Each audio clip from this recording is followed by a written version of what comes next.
We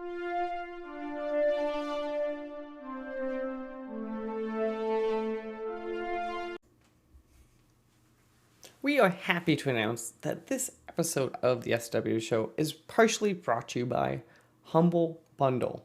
Well, not really. We are part of the Humble Bundle referral program, and we just wanted to say that if you like really cheap games and maybe helping charity pending the Humble thing going on, all you have to do is go to humblebundle.com/partner equals SWW. That's right, humblebundle.com/partner equals SWW. And you just do your normal stuff, and it just kind of helps us get a couple bucks here and there. Maybe it helps AJ get his lights, maybe it's Mike camera, maybe we actually pay Corey for helping us out. But again, if you're going to go buy games anyway, it might be worth checking out. Hello everyone and welcome back to these interview episodes of the SWW show. I'm Mike, and today with me a special guest from decently around the world. To get us started, do you mind introducing yourself and the game we're here to talk about? Yes, I am Mike Papagafangelou, and I am part of Traptics, and the game that we are currently developing is called Homeseek, and thank you for having me. Well, thank you for being here today. For people who don't know, how would you describe Homeseek for them? The easiest way to describe it is a combination in between Frostpunk and Mad Max. Should I elaborate? Yeah, that'd be great if you can. Obviously, I think Mad Max, is a pretty strong focal point for people. I think Frostpunk, I know it is, but I definitely think it's one of those hit or miss people knowing what it is.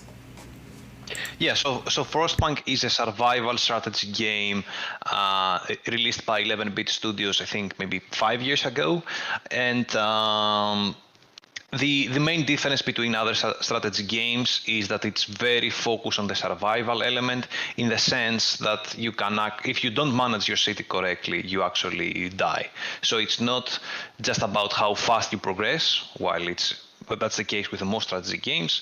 It's about whether you're even gonna make it or not.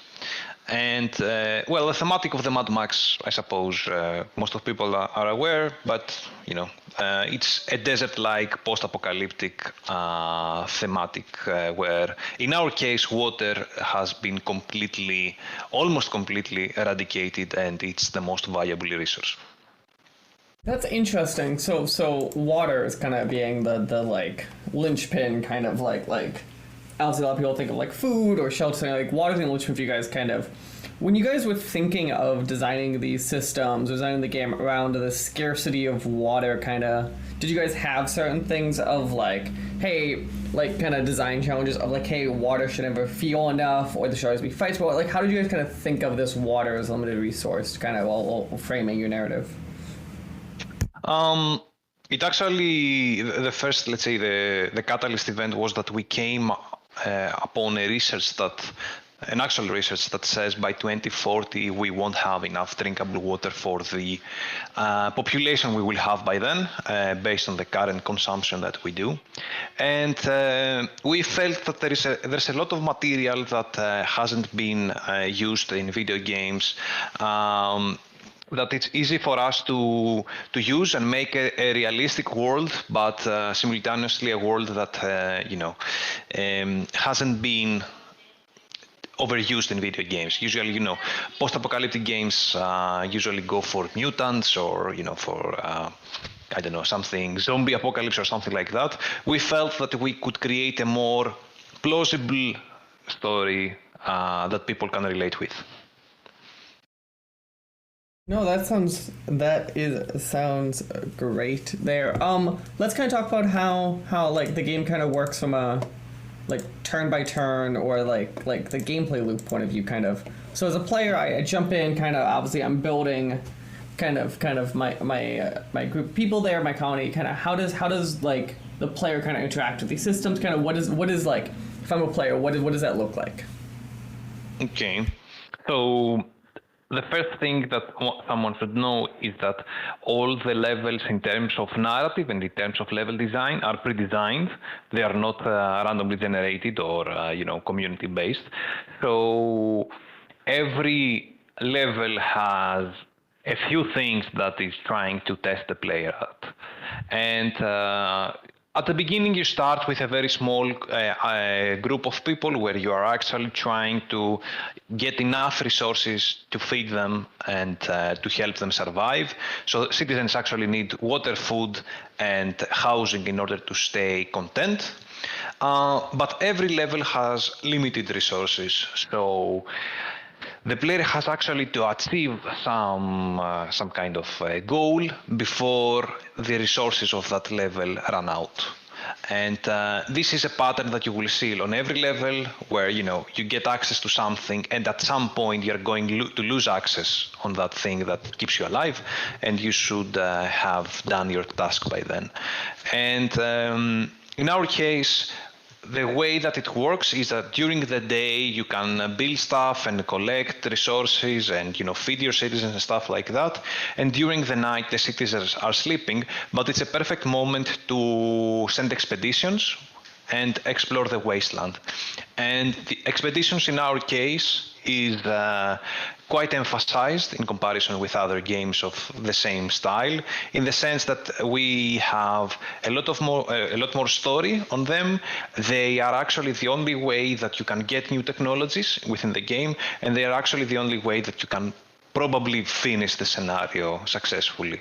So these are the two sides of the same coin. During day you city build, during night you explore and send expeditions. So that whenever we see games with that kind of dichotomy, right, it's always interesting to me, because from the designer point of view and from your guys' point of view, it's almost like you have to come up with these two competing systems that like work together, but obviously like it's like two games in one. Was there kind of a way you guys thought of it, like, hey, you should be in day 80% of the time or 70% of the time, or were you kind of thinking of it at the beginning of like, hey, this should be split pretty down the middle of kind of like which one of these things you're kind of dealing with as a player? It's two different things that we feel. Let's say one covers something that the other one does. So, for example, within the settlement, it's hard for us to present a story that changes, because it could be the same location and the same people and stuff like that. While you explore, you have the chance to change the scenery for the player and create new opportunities to develop the narrative. So expeditions and the world map, as we call it, is a space that we can develop that story. And simultaneously, this expedition part is not something that is very heavy on the management of resources and people and stuff like that, which, on the contrary, city building is. So we feel that every side of this covers a different base of the universe that we've built. No, that sounds great. One of the things I wanted to shout out too, right? So it's one of the selling points of your guys' game is it actually works both in single player and in multiplayer. Do you mind talking about kind of how multiplayer might be different kind of for players kind of versus if they kind of just kind of play the game kind of on their own? Before I explain multiplayer, I think it would be best to explain a little bit about how the single player actually works. Yeah. So when you complete a scenario, you unlock the next scenario, as you can probably guess, and you also unlock the endless mode for that scenario.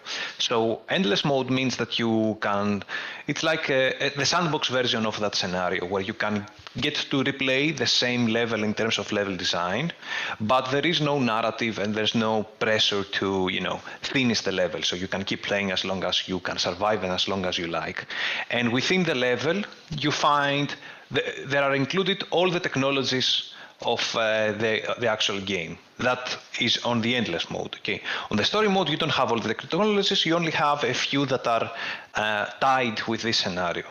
So you have the story mode, then you have the endless mode, and then you have another mode which we call survival mode, which is you get to play the story mode scenario after scenario by keeping whatever you get from one scenario and getting it to the next one. So it's like a long-term survival experience. So we have these three modes in single player. And then we have the online multiplayer mode, which the best way to describe it, it's like playing the endless mode. So it's a scenario with no story, but all the text, and you can theoretically live as long as you like. But in the same world map, you can find other players and interact with them. The interactions are done in the same way that the expedition events happen, which is that you are presented with, an event, like you met another player, he has some resources on him, what do you want to do with him? Do you want to steal him? Do you want to fight him?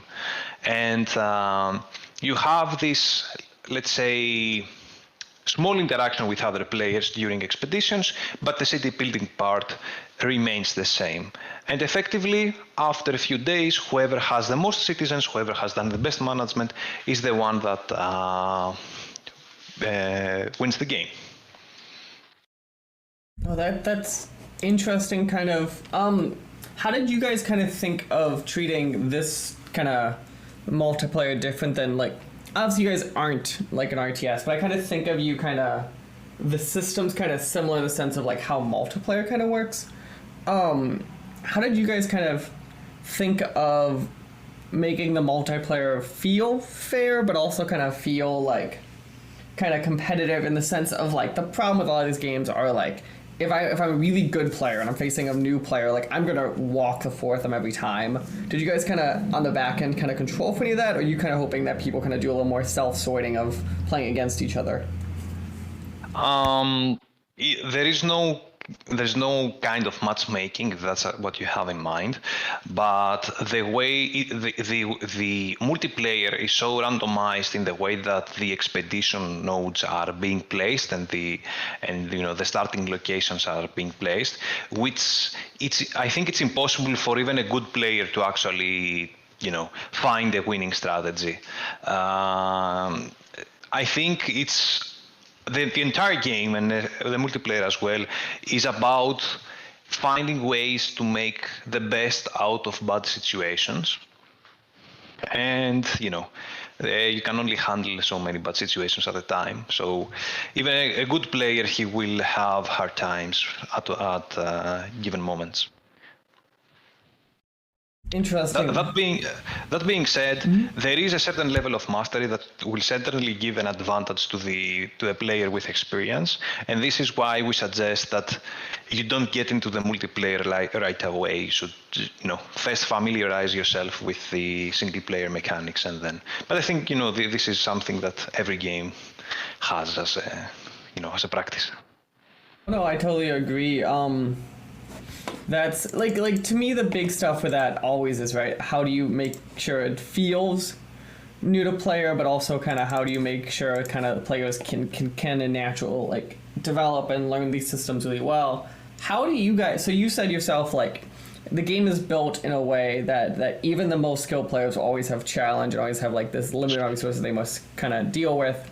How do you guys kind of deal with kind of making sure it's always a challenge for everyone? Is it just the natural scarcity? Is there some sort of like randomness kind of in these experiences kind of to make sure that even the most skilled of players can kind of have to think on their feet? I mean, the default, let's say, difficulty of the game is a challenge, but the way that so think of it like that. The world map has all the technology that the player can't access, that the player doesn't start with, and every location has its technology once. So it's impossible for even an experienced player to find a winning strategy because he won't get access to that same location every time. Sometimes it will be very far from him. Sometimes he won't even find that technology. So he definitely needs to adapt every time. Sometimes he might get attacked very early. Sometimes he won't be able to find the other players' expedition parties and interact with them. So it's like, how can I describe it? It's like playing online multiplayer in Dark Souls, where you are actually playing a single player experience, and at moments you will have interaction with other players, and sometimes the other player is a truly great player, sometimes it's just someone that wants to have some fun, and it's not a real challenge. So it's kind of like a sandbox environment where you you get different kind of results every time. That makes a lot of sense. So as we're talking, by the way, the game comes out in roughly 3-4 weeks from like the day we are talking right now. I'm kind of curious immediately. Obviously, you guys have like the demo out on Steam. Obviously, you guys behind the back end have playtests going on. How is the game kind of looking? Do you guys have, like, from your point of view, are you actually getting sleep? Do you have a lot of work kind of ahead of you kind of to make it towards this launch? Or are you guys kind of more on the like fixing some small bugs, kind of just make sure it's stable? We are actually at the point that we're trying to make as many improvements as we can based on the feedback of players. We just got out of the Next Fest, and during the Next Fest, we had the chance to interact with a significant amount of players, both in Steam and in our Discord server. And every time we have this, let's say, this big influx of players, issues. Comments, always come up, which we take very seriously and we're trying to improve. So we are at a state where we're trying to get as many of these nodes done before release. And I mean, even after release, we will continue the schedule. We want to create some kind of a roadmap on what kind of new features and updates we plan for the game and stuff like that. But the game it's at a good state. The biggest challenge for us right now is to communicate to the players the expected challenge of the game and the importance of expeditions, honestly, because it's something that other games don't really capitalize on. We find that players have a hard time evaluating their importance in our game. No, that makes a lot of sense. Kind of, how are you guys kind of, as you said, one of the things is kind of communicating to players. Is it like you're hoping that a bunch of players end up in your Discord servers to kind of so you can help communicate that better? Is it one of those like, as the game comes out more, you're gonna kind of try to like kind of visibly kind of say it more kind of, because a big challenge in a lot of these games is the like onboarding / players expecting a challenge, right? Because if a player doesn't expect a challenge, it becomes way harder to sell them on the experience, I feel like. Yes. So, I was kind of curious kind of how you guys are kind of handling that communication part. The main channels that we have established is the Discord server, the Steam forum, and a feedback forum that we have for the players to give us feedback. Other than that, in terms of onboarding, what we're trying to do is to, we're trying a non-intrusive way of teaching the players. Within the game, we have an index that can obviously, find a lot of information about the game. But I'm a firm believer that, these things need experimentation from the player side in order to be educational and for the player to actually remember them. I don't think if I tell the player just click here, then click here, then click here, he's going to actually take something away from that. So right now what we're trying to pass to the players is that it's okay to experiment, it's okay to lose a couple of times. It is part of the experience. It's not the kind of game you expect to win on the first try. That's what I'm saying. No, that makes a lot of sense. I do feel like there is that problem of players kind of, like, I'm curious if you guys feel this. I've always had, whenever I've kind of done this stuff, I always feel like players have this unrealistic expectation in a lot of games, but especially like more difficult games, where they're just like assuming they should be a master of it, like way too fast and way faster than I feel like they should be. And I'm kind of curious if you guys kind of ran into that same problem of just players being frustrated because like they're still learning a system and it kind of beat them into the head. Yes, we have cases like that, but I think every game has cases like that. And like I said, it's we're trying to adapt the game based on what the public needs and wants.